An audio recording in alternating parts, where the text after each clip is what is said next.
नमस्कार, मैं अरविंद कुमार। आप देख रहे हैं गौरव लाइव न्यूज। कर्नाटका में बीजेपी को बड़ी शिकस्त मिली है और बीजेपी को जो है कर्नाटका में जो है वो बीजेपी की बड़ी करारी हार हुई है, जिसको लेके अब पूरे देश में एक चर्चा शुरू हो गया है। क्या भविष्य में जो है वो कांग्रेस की सरकार केंद्र में होगी या फिर जो है बीजेपी वापसी करेगी, क्योंकि जिस तरीके से जो है कर्नाटका में बिहार का बड़े तेजी से सफाया हुआ है और लोगों ने जो है बीजेपी को नकार दिया है, चाहे वो कामगार हो, चाहे वो छात्र हो या जो है वो आम आदमी हो। जिस तरीके से लोगों ने कांग्रेस को वोट दिया है, इससे साफ जाहिर है कि अब लोग बीजेपी के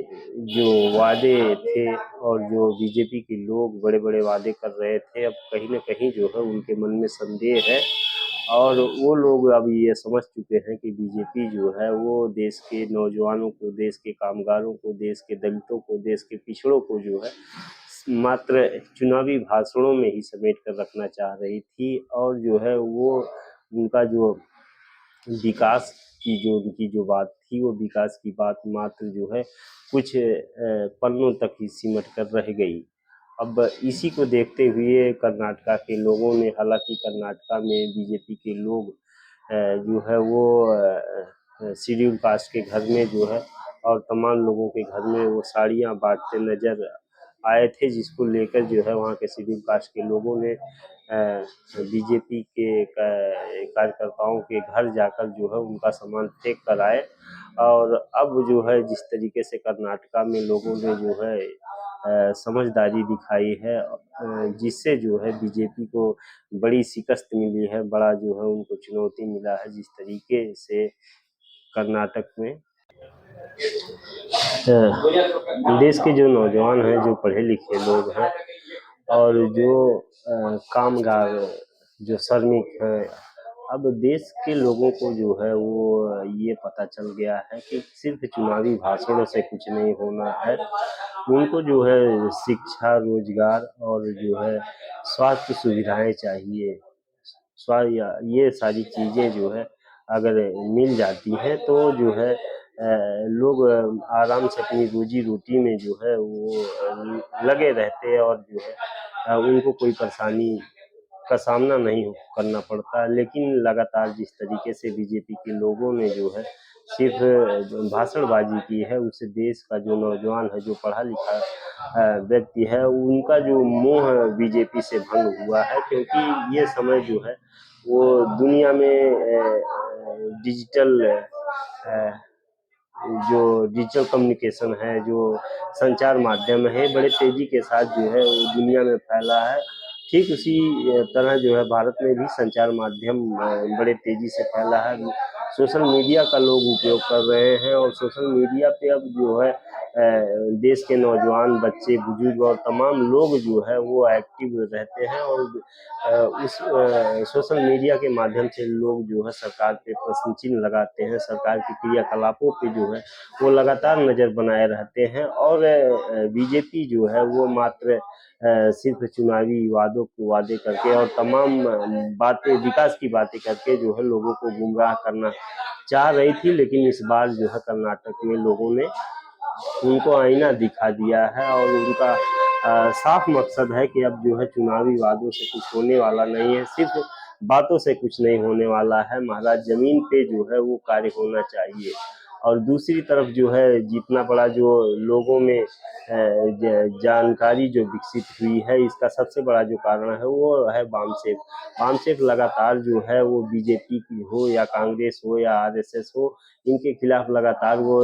सड़कों पे आंदोलन कर रहे हैं और लोगों को जो है जन जागरण के माध्यम से देश का इतिहास, देश के जो सारी समस्याएं हैं, आर्थिक, राजनीतिक, सामाजिक और तमाम प्रकार की जो समस्याएं वर्तमान में हैं, वो लगातार उस पे प्रकाश डाल रहे हैं, जिससे सोशल मीडिया के माध्यम से पूरे देश के नौजवान जो है वो वामसेफ की बातों को लेकर जो है सोशल मीडिया पर जो सरकार पे प्रश्न उठा रहे हैं और तमाम जो क्रियाकलाप जो घटनाक्रम भारत में हो रही है लगातार जो है उस पे अब लोग चर्चा शुरू कर दिए हैं और जो है यही चर्चा जो है अब जो शासक वर्ग के लोग हैं, जो सत्ता में बैठे हुए लोग हैं, उनके लिए और ये के चर्चा इस समय पूरे देश में जिसका बड़े तेजी के साथ जो है वो चर्चा में है, वो है ईवीएम। ईवीएम के माध्यम से जो है वोटों की चोरी होती है। वामसेप के राष्ट्रीय अध्यक्ष मोहम्मद इस्लाम कांग्रेस और बीजेपी दोनों पे आरोप लगाते हैं कि कांग्रेस और बीजेपी जो है वो इनका आपसी समझौता है और इसी आपसी समझौते के साथ साथ जो है ये लगातार इनका सत्ता का हस्तांतरण होता है, जिसमें जो है मूल निवासी बहुजन समाज के लोग सबसे ज्यादा सताए जा रहे हैं। सबसे ज्यादा उत्पीड़न मूल निवासी बहुजन समाज, खास तौर से SC ST OBC और माइनॉरिटी का हो रहा है और सरकारें लगातार हिंदू और मुसलमान का मुद्दा बनाकर जो है वो देश पे शासन करना चाहती हैं। लेकिन वहीं वामसेप के राष्ट्रीय अध्यक्ष मोहम्मद इस्लाम लगातार बीजेपी, कांग्रेस और RSS को दिन रात एक्सपोज करने में लगे हैं। इनके क्रियाकलापों पे लगातार मोहम्मद इस्लाम की नजर होती है और वो लगातार सामाजिक मुद्दों पे, देश के पिछड़ों के मामलों पे, देश के शेड्यूल कास्ट के मामलों पे, आदिवासियों के मामलों पे लगातार वो जो है जन जागरण कर रहे हैं, जिससे देश में बड़े पैमाने पे नौजवान जागरूक हो रहे हैं। उसके बाद से जो है सोशल मीडिया में लोग सरकार और हुक्मरानों से जो है सवाल पूछना वो, क्योंकि इस देश का जो नौजवान सबसे ज्यादा बेरोजगार नौजवान है, वो देश का पिछड़े वर्ग का नौजवान है, शेड्यूल कास्ट का नौजवान है, शेड्यूल ट्राइब का नौजवान है और इन नौजवानों के पास खास तौर से SC ST OBC के लोगों के पास जो है पर्याप्त मात्रा में इतनी भी देश में जमीनें नहीं है कि वो जमीनों से खेती करके अपना जीवन यापन कर सके, अपना रोजी रोटी का हथियार बना सके। और ये नौजवान महंगी शिक्षा लेकर तमाम जो है कितने कर्ज लेकर और कितने अरमानों को खोकर जो है वो जब वो शिक्षा ग्रहण करते हैं, उच्च शिक्षा ग्रहण करने के बाद उनको लगातार निराशा हाथ लग रही है और यही निराशा जो है सरकार के गले की फांस बन रही है। क्योंकि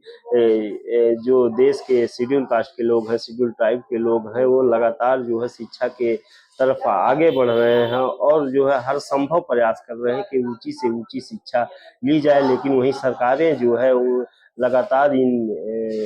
वर्ग के नौजवानों को ये अनदेखी कर रही है। इनका जो है आर्थिक, राजनीतिक और सामाजिक शोषण हो रहा है। उसके बाद भी ये नौजवान जो है अभी भी आस लगाए बैठे हैं कि इस देश का जो हुक्मरान है, इस देश की जो शासन सत्ता है, उनके लिए जरूर कुछ करेगी। लेकिन इस देश में जो है वो जब सरकारी संस्थाओं में भर्ती होती है तो वहाँ जो है जाति देखकर बड़े पैमाने पे जो है इसका धांधली, नौकरियों में धांधली हो रही है। अभी उत्तर प्रदेश के हाल ही के मामले में आप सभी ने देखा जो है किस तरीके से जो है पिछड़े वर्ग को जो है वो बहुत मामूली सीटें दी गई। वहीं जनरल कैटेगरी को जो है वो उनको जो है लगभग सीटें जो है जनरल कैटेगरी के पक्ष में चली गई। तो इससे साफ जाहिर होता है कि जो शासक वर्ग के लोग हैं और जो आरोप वामसेप के राष्ट्रीय अध्यक्ष मोहम्मद इस्लाम लगाते हैं, वो कहीं ना कहीं जो है वो सही साबित हो रही है। तो इस वीडियो में इतना ही। अगर हमारी वीडियो आपको अच्छी लगी हो तो इस वीडियो को ज़्यादा से ज़्यादा लाइक, शेयर और सब्सक्राइब करें। वीडियो देखने के लिए धन्यवाद।